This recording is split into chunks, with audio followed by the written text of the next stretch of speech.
At bago natin simulan ang part 17, muli po akong humihingi ng taos-pusong pasasalamat sa lahat ng sumusuporta sa ating YouTube channel at sa mga bagong subscriber. Welcome po sa inyong lahat. At makikita na natin ang bibitawang atake ng Berserker patungo sa alagad ng ating bida.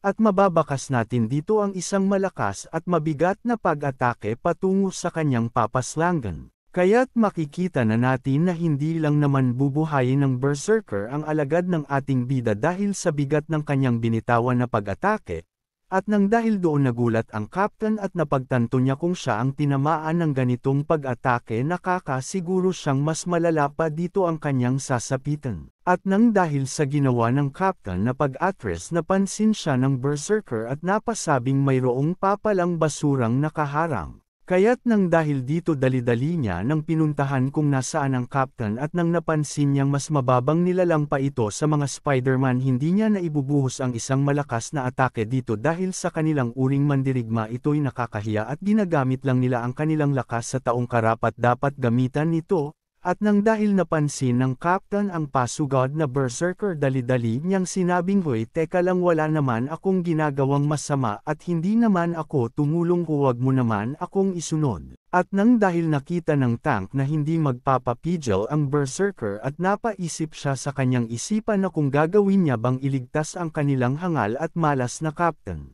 At nang dahil wala na siyang pagpipilian at kahit anong mangyari ito peren ang kanilang grupo, kaya't dali-dali niyang itinulak ang Captain at dali-dali niyang hinarangan ang atake kahit makikita na natin ang malakas na atake ng Berserker. At nang dahil sa sobrang bigat ng pag-atake ng Berserker, napaisip ang tank na hindi basta-basta ang kanilang kalaban, at hindi niya alam kung kakayanin niya pa ang mga susunod nitong pag-atake, kaya't dali-dali niya nilingan ang kanilang hangal na Captain at sinabing, "Hindi naman tayo mapupunta sa sitwasyon na ito kung hindi dahil sa'yo, dapat nakatakas na tayo at hindi naharap sa ganitong sitwasyon." At pahabol pa nito, "Ano pa ang hinihintay mo dyan? Gusto mo na ba talagang mamatay? At kung ayaw mo pang mamatay, tumayo ka dyan, tulungan mo akong lumaban dito." At nang dahil sa ginawa ng tank na wala ang kanyang focus sa kanyang kalaban, kaya't naghanda na ang Berserker ng isang malakas na lihim na pag-atake patungo sa tank. At nang dahil naalala ng tank na nasa gilid niya pala ang Berserker, kaya dali-dali niyang nilingan ito, nagulat siya dahil nakapaghanda na pala ito ng isang malakas na atake patungo sa kanya. Kaya't nang dahil ayaw niya pang mamatay, dali-dali niyang inangat ang kanyang kalasag upang protektahan ang kanyang sarili. At habang makikita natin ang ginawang pinsala sa kalasag dahil ito ay bumaluktot sa gitna sa sobrang lakas ng pag-atake ng Berserker. At nang dahil sa ginawa ng tank na pagpigil sa atake ng Berserker, makikita natin ang kanyang pagtalsak sa mga bato. At mababakas natin ang nagawang pinsala sa tank at makikita rin natin na nawalan siya ng malay dahil doon. At habang makikita natin ang Captain na nabigla dahil sa pagtalsak ng espada ng tank patungo sa kanya. At nagsabi na ang Berserker na hindi na siya nag-i-enjoy sa paglalaro kaya't maghanda na siya sa kanyang kamatayan. At nang dahil doon nagkaroon ng malay ang tank at dahan-dahan tumatayo upang dumipensa. At tumayo na ang tank at napatawa na parang baliw. Kaya't nang dahil sa ginawa ng tank na pagtawa, napahinto ang Berserker sa kanyang kinakatayuan at napaisip kung bakit naging masaya pa tung hangal na ito sa kanyang parating na kamatayan. At napasabi pa ang tank, "Hindi niya akalain na makakapunta siya sa ganitong kahirap na sitwasyon at hindi ko inaasahan na ako pala ay nakatadhana na mamatay ngayon." At nang dahil sa pabulong ng tank, yuluhan ang Berserker kung ano ang pinagbubulong ng baliw na ito. At dali-daling sumigaw ang tank sa Berserker at sinabing, "Ang aking mga utang ay mawawala pag ako ay namatay, kaya't humihiling ako sa iyo na gawin mo na ito ng mas mabilis at hindi nararamdaman. Ano pa ang hinihintay mo? Patayin mo na ako." At makikita na natin ang mata ng Berserker na sobrang natutuwa dahil sobrang daming baliw sa grupong ito. Dahil iyan ang iyong kagustuhan, huwag kang mag-alala, hinding-hindi mo mararamdaman ang gagawin kung atake hangal ka. Kaya't naghanda na ng isang malakas na pag-atake ang Berserker patungo sa tank. Ngunit mayroon siyang naramdaman na kakaiba dahil hindi niya maigalaw ang kanyang katawan. "Ano ang nangyayari sa aking katawan?" At makikita na nga natin ang Captain na kumakanta na naman na parang tanga. At nang dahil sa kanyang pagkanta napalingon ang berserker at napatanong sa kanyang sarili na nang dahil ba dyan sa hangal na yan kaya't hindi ako makagalaw sa kinakatayuan ko. At tuwang-tuwa ang captain nang dahil gumana ang kanyang plano at nagtagumpay kung saan niya gustong patamaing direksyon, at mayabang niyang sinabi na ang kanyang ginamit na teknik ay tinatawag na immobilization at pahabol pa nito ano pag ginagawa mo dyan tank gawin mo na ang dapat mong gawin pagyayabang nito sa kanilang tank at pahabol pa nito huwag na mamangha ang mga simpleng diskarte ito ay isa lang itong basic na kakayanan ng inyong captain kaya't huwag ka nang mag-alala hindi kita hahayaan mapahamak. Kaya't nagsalita na rin ang kanilang tank na genius ka talaga hangal ka hanggang dito ba naman napakamalas ko sayo?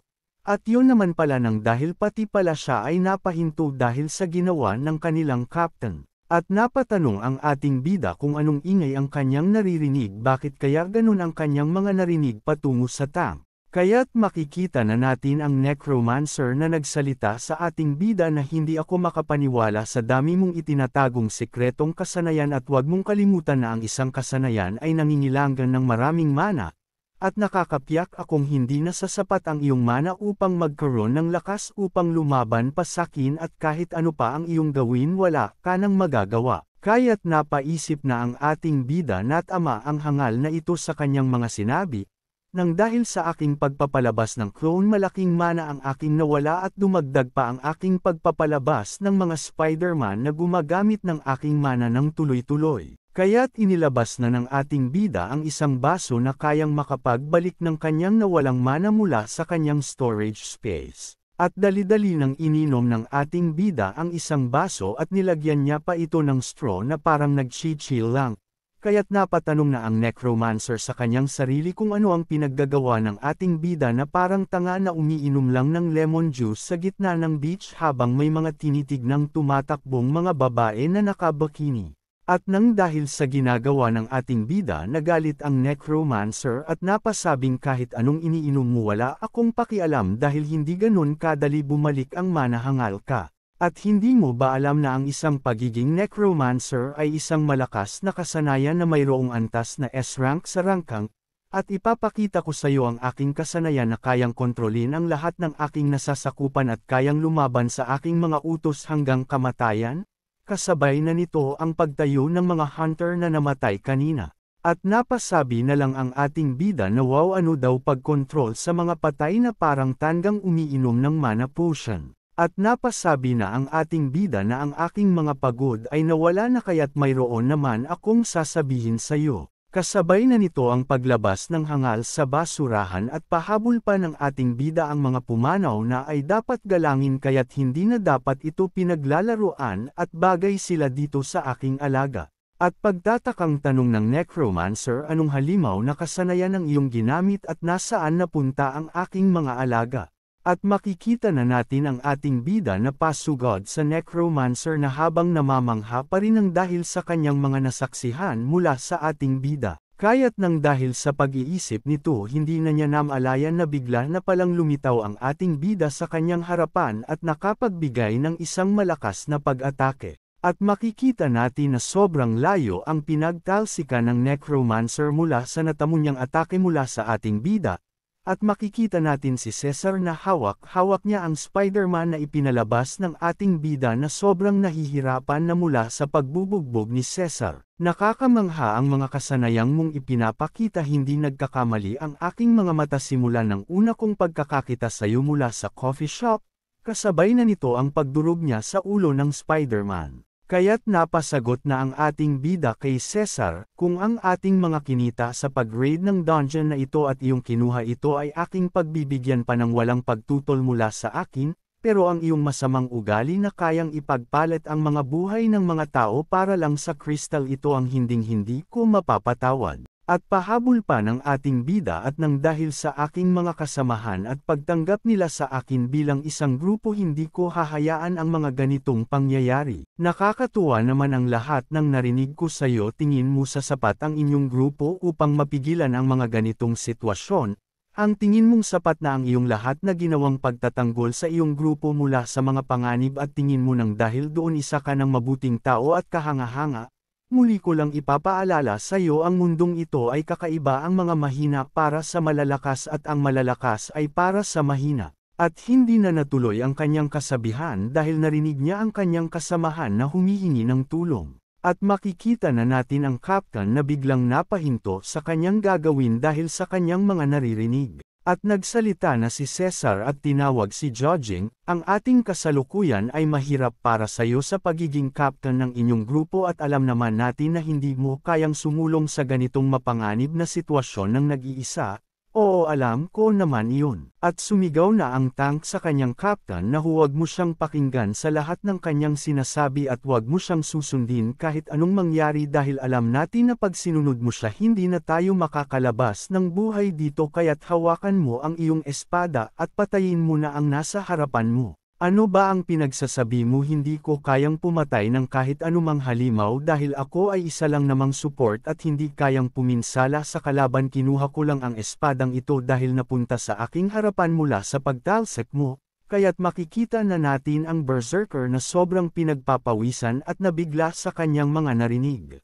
At patawang sabi ni Cesar sa ating bida na ang iyong isang kasamahan ay wala lang naman lakas upang makapinsala. At napatawa na ang ating bida at sinabing hindi ko naman hinihingi ang iyong opinyon dahil ang lahat ng yan ay alam ko at ang grupong ito may sapat na para sa akin. At pahabol pa ng ating bida, ang lahat ng ito ay sapat na upang pumasok sa mga mahihirap na dungeon at makalabas ng buhay. At nang dahil sa narinig ni Cesar, dali-dali na niyang hinanda ang isa niyang itinatagong malakas na atake patungo sa ating bida at pahabol pa nito, kung yan ang iyong pinapaniwalaan ay aking buburahin. At nang dahil sa bilis ni Cesar hindi namalayan ng ating bida at naiangat na lang niya ang kanyang dalawang kamay upang salagin ang atake mula kay Cesar at pahabol pa nito. Tignan natin ang sinasabi mong sapat na upang mabuhay. At nang dahil sa lakas ng binitawan ni Cesar patungo sa ating bida na hindi basta-basta dahil nag-iiwan ito ng malakas na bagzo ng hangin kasabay ng pagtama ng ating bida sa malaking bato.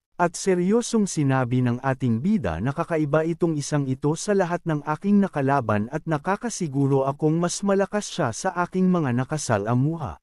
At nang dahil sa pag-iisip ng ating bida, bigla na lang lumaki ang kanyang mga mata dahil sa kanyang mga nasaksihan. At ayun naman nga pala na parang sinaniban ng masamang espiritu si Cesar dahil sa kanyang gustong gawin sa ating bida at pasigaw niyang sabi, mamatay kang, basura ka. At dali-daling tumalon ang ating bida upang makaiwas sa ginawang atake ni Cesar. At napasabi si Yaching na salamat dahil sa kanyang agility ay nagkaroon siya ng mabilis na galaw at kung hindi baka nagkadurog-durog na siya tulad sa mga bato. At napalingon si Cesar sa ating bida, at sinabing ang lahat ng nasa aking harapan at nasaksihan ng aking kapangyarihan ay isa lang basura. At sa mga gustong magpa-shoutout, mag-comment lang kayo sa ating mga video at ating ilalagay sa ating susunod na episode. Maraming salamat po.